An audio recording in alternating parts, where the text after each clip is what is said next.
नमस्ते दोस्तों। आज हम बात करेंगे भारत की वैक्सीनेशन ड्राइव के बारे में। भारत की वैक्सीनेशन ड्राइव ने एक नया ऐतिहासिक मुकाम प्राप्त किया है और ये मुकाम है कि भारत अब 75 करोड़ वैक्सीन के डोज अपने देश के नागरिकों को लगा चुका है। एक और गौर करने वाली बात इस कड़ी में यह है कि एक सिंगल दिन में 1 करोड़ से भी अधिक डोज भारत में लगाए जा चुके हैं। वैक्सीन को लेकर सारे नेगेटिव प्रोपोगंडा को टैकल करते हुए इंडिया ने काफ़ी लंबी छलांग मारी है। इस ग्राफ में आप देख सकते हैं कि कैसे कछुए की तरह धीमी शुरुआत करने के बाद हमारे देश ने वैक्सीनेशन में नया आयाम स्थापित कर दिया है। अब विश्व में केवल चीन ही भारत से आगे है। अभी काफ़ी समय नहीं बीता जब हमारे देश में कई लोग इस इंडिया की वैक्सीनेशन ड्राइव को क्रिटिसाइज़ कर रहे थे कि ये वैक्सीनेशन ड्राइव समय के साथ स्लो हो रहा है। कोई बोल रहा था भारत इतने करोड़ लोगों को वैक्सीन कैसे लगाएगा। तो आपकी और उनकी जानकारी के लिए आप ये ग्राफ देखिए। इसमें 10 करोड़ डोज देने में कितने दिन लगे इसका कंपैरिजन है। जहां पहले 10 करोड़ डोज लगने में 85 दिन का समय लगा, वहीं आखिरी में आप देख सकते हैं कि 50 से 60 करोड़ तक पहुंचने में केवल 19 दिन और तो और अगले 10 करोड़ यानी 60 से 70 करोड़ तक आने में केवल 13 दिनों का समय लगा, जो अपने आप में बहुत बड़ी बात ऐसे हो जाती है कि एक डेवलपिंग नेशन बड़े बड़े डेवलप्ड नेशन को पछाड़कर इस मार्क को अचीव कर पाया है। पर यह अचीवमेंट इतनी आसान नहीं रही, क्योंकि भारत में रहकर भारत की काबिलियत को अक्सर हमारे यहाँ की कुछ पॉलिटिकल आइडियोलॉजीज इसलिए पिछड़ा हुआ बताती हैं कि उन्हें उस मुद्दे से कुछ पॉलिटिकल माइलेज मिल सके। बताता हूँ कैसे। जब जनवरी 2021 में कोरोना की वैक्सीन को भारत में लगाने की परमिशन मिली, तब से वैक्सीन को टारगेट किया जा रहा था। पहले तो इसको भाजपा का बताकर अखिलेश जी ने वैक्सीन की क्रेडिबिलिटी पर शक फैलाया। ये मैं तो नहीं लगवाऊंगा अभी वैक्सीन, मैंने अपनी बात कह दी और वो भी बीजेपी लगाएगी उसका भरोसा करूंगा मैं। अरे जाओ भाई, अरे अपनी सरकार आएगी सबको फ्री वैक्सीन लगेगी।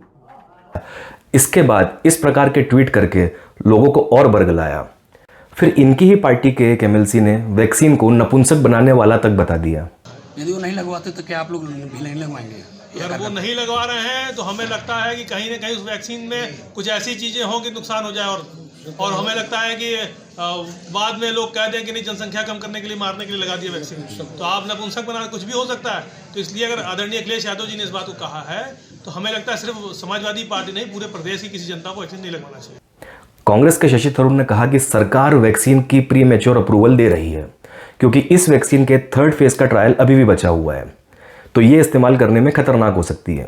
कुल मिलाकर इनने और इनके जैसे कई लोगों ने पूरे देश में वैक्सीन हेजिटेंसी फैला दी। इसका माहौल आपने भी अपने आसपास के लोगों में देखा होगा। मतलब अगर इंडियन साइंटिस्ट रिसर्च करके अपने इतने सालों का अनुभव यूज़ करके कुछ इन्वेंट कर लेते हैं जो पूरे विश्व के काम आएगा, तो ये कैसे हो गया भला। हमारे देश में तो सोच ये होती है कि भारत ये कैसे कर सकता है, हम तो किसी फील्ड में लीड ही नहीं कर सकते। इन सब बातों से लोगों के मन में एक अनचाही डर की फीलिंग पैदा हो गई कि इस वैक्सीन को लगाया जाए या ना लगाया जाए।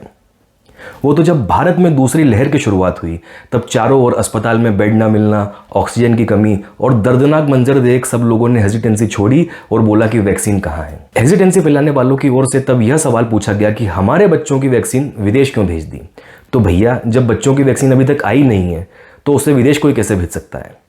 और एक बात, वैक्सीन एक्सपोर्ट की यही समझना जरूरी है कि ये जो वैक्सीन बाहर भेजी गई थी, ये गुडविल जेस्चर के अलावा एक कॉन्ट्रेक्चुअल ऑब्लिगेशन था जो WHO के साथ सभी वैक्सीन डेवलप करने वाले देशों ने किया था, जिसमें उन्हें कुछ वैक्सीन ज़रूरतमंद देशों को भेजना थी। तो अगर एक ऑब्लिगेशन पूरा करने के कारण पूरे विश्व में हमारी छवि अच्छी बनती है तो क्या समस्या है। हमें याद रखना चाहिए, इस वैक्सीन के भेजने के कारण जब दूसरी लहर में हमें मदद की आवश्यकता थी, तब दूसरे देश आगे आए और हमारी मदद करी। अच्छा, विश्व में भारत की छवि अच्छी बनते देख जिन लोगों ने पहले तो ये भ्रम फैलाया था वैक्सीन को लेकर कि ये वैक्सीन खराब है, अब पूछने लगे कि वैक्सीन जल्दी क्यों नहीं लग रही है। बोला गया भारत तो फेल देश है, क्योंकि फला देश इतनी वैक्सीन लगा रहा है, फला देश उतनी वैक्सीन लगा रहा है। यहाँ तक कि 50 लाख की आबादी वाले न्यूजीलैंड को 135 करोड़ वाले अपने देश से कंपेयर किया जा रहा था। चैलेंजेस यहीं ख़त्म नहीं हुए।